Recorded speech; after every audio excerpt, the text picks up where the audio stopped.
is absolutely free. Hello, everyone, and welcome back to the GSMC Fantasy Sports Podcast, brought to you, as always, by the GSMC Sports Network. Hope you guys are enjoying the show thus far. We are now transitioning from the quote-unquote cream of the crop in the AFC West to a team that's trying to become just that. Now, we think about the LA Chargers over the years, and we think about how they've underperformed their expectations. We think about a team that certainly feels as if they should be farther ahead than most other teams in the AFC. They certainly have the quarterback. They did have the wide receiver talent, and they do have the defense. One of those things is gone right now, but I don't think it will matter because, as we all know, their new head coach, Jim Harbaugh, is going to want to preach a more run, smash-mouth, heavy football philosophy. And so, when I think about the Chargers, they really are an oddity in terms of betting on them. Because if you believe in Jim Harbaugh's philosophies, well, it's kind of an interesting proposition to consider, because why would Los Angeles Chargers take away one of Justin Herbert's most important assets to focus on the run game? Also, you lost one of your best rushers in Austin Eckler to the Washington Commanders, and so this whole team and how they're going to look coming out of the gate is already up in the air, because that's how volatile a Jim Harbaugh team can be. What I love about the Chargers is this. They know that the Chiefs are going to probably win this division, and handily at that. But they know that they just have to be adequate enough in the first season under Jim Harbaugh to maybe be ahead of schedule. Because, like I said, the AFC is wide open. And there might be an opportunity for the Chargers to sneak under the radar here, which seems weird considering the players they have. That's the kind of mentality that I think they should assume if they really want this rebuild to progress further than expected. And so, let's start off with their over-unders in terms of win projections. There are 8.5 wins right now. The over is at minus 150. The under is at plus 130. So, as you can see, 8.5 wins certainly feels like a team that has a lot of expectations surrounding it, but isn't necessarily going to compete at higher levels.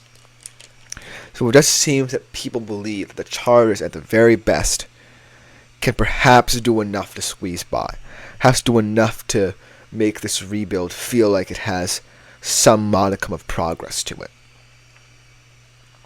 That being said, I will say that when I think about what Jim Harbaugh did in Michigan, I do believe that you do kind of need a certain aura of humility to get to a certain point.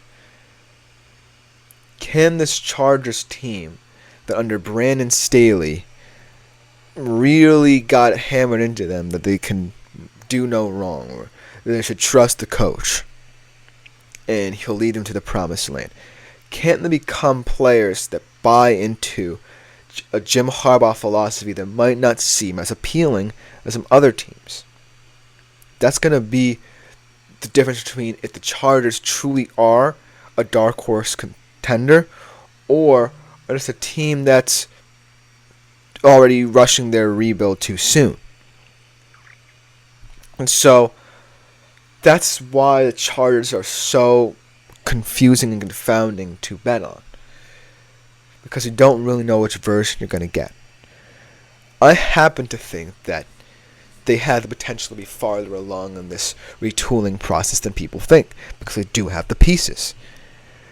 But the pieces have to fit the Jim Harbaugh puzzle, and the Jim Harbaugh puzzle might not fit the Chargers, if that makes any sense. I just think that Justin Herbert's too talented to only be throwing 25 to 30 times a game.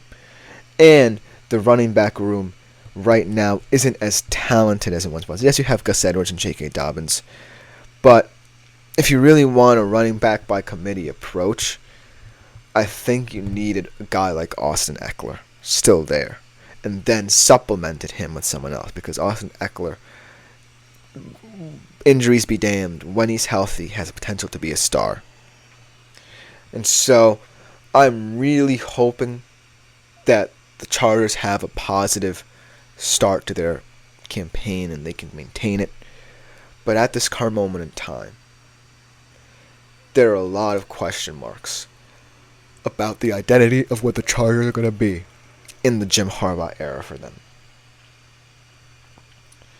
Now let's talk about Jim Harbaugh for a second, because an intriguing bet surrounding Jim Harbaugh is his odds to win Coach of the Year. It's at plus 1100. Now, when I think about Coach of the Year, yes, some of them, like Kevin Stefanski in recent memory, have been first-year head coaches who immediately implemented a lot of their own elements to what they wanted to do and had immediate success. If Jim Harbaugh does that, though, will it be as exciting as what Kevin Stefanski did for the Browns? Because a lot of people in the Brandon Staley era expected the Chargers to be an excellent team. Maybe not a team that challenged the Chiefs, but they expect the Chargers to at least make the playoffs. They said, you have Justin Herbert. He's one of the most exciting young quarterbacks in the league right now. You have a solid receiving core. Not anymore, but they did have a solid receiving core. You have some of the best defensive players in the league. Why are you not in the playoffs? So, by being on a team that had lofty expectations even before you got there, and now are trying to create a more minimalistic approach to how they play, Jim Harbaugh is on a fine line in terms of new head coaches, because I think you look at a guy like Brian Callahan in Tennessee, he has an exciting setup where he has a good receiving group and he has a young quarterback that if he does well, he can improve. I look at, around the league, maybe Shane Steichen, if he can truly get the best out of Anthony Richardson, he can be a contender. I just look around the league, I look at the young coaches in this league, and think that perhaps Jim Harbaugh's time has passed him by. And so, I think that while if the Chargers do come out and potentially shock people with the way they play, Jim Harbaugh could have a chance. But it's the way they play that matters. Kevin Stefanski's Browns didn't necessarily evolve around a power running game. They had Nick Chubb. But what he did with them was that he got the best out of Baker Mayfield. The best out of Justin Herbert we've already really seen. We know that Justin Herbert's solid. How does Jim Harbaugh kind of do a less is more approach with a guy we already expect a lot out of, and also incorporate a philosophy that he believes can help the Chargers? If that line isn't crossed or figured out, then I think that Jim Harbaugh might not be as appealing an option to many. But just for name alone, the fact that he feels he can change this Chargers team and its culture, and furthermore its identity, then so be it. I think that will show a lot of what he's made of, a lot of what the Chargers expect out of him. And so, I really believe that Jim Harbaugh is going to be a very polarizing figure as the year goes on. And much like when we talked about the Raiders, let's talk about the Week 1 game, because they are playing Las Vegas in Week 1, the Chargers. And like I said beforehand, I don't really think that anyone expects a lot of fanfare around this game anymore. It's not, Justin Herbert versus Devontae Adams being a one-man show. Keenan Allen's no longer there. It's going to be mainly a very defensive game because that's what these teams will probably predicate their game plans on, being physical defensively. So I'm taking the under. I forget the exact over-under. I'll check. The exact over-under, I believe, was 43.5 points. That's being a bit generous, to be honest with you, because you also have to consider the coaching philosophies as well. In both Harbaugh and Pierce, both wanting to play more of a physical, gritty game of football.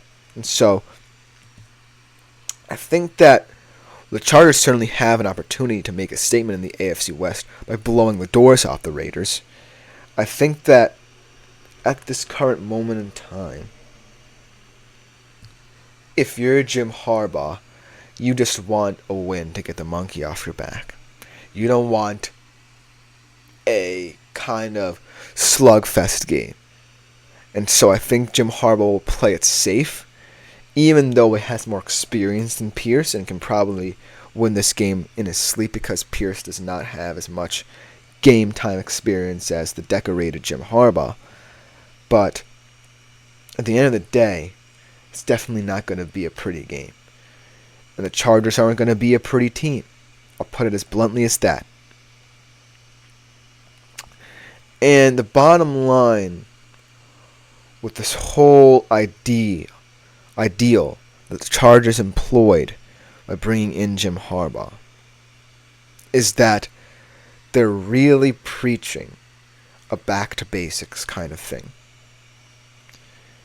And in NFL, where the top teams are teams who are trying to innovate, who are trying to implement different things that people have never seen before,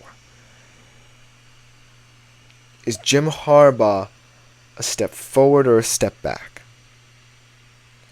Maybe Justin Herbert does need some things simplified.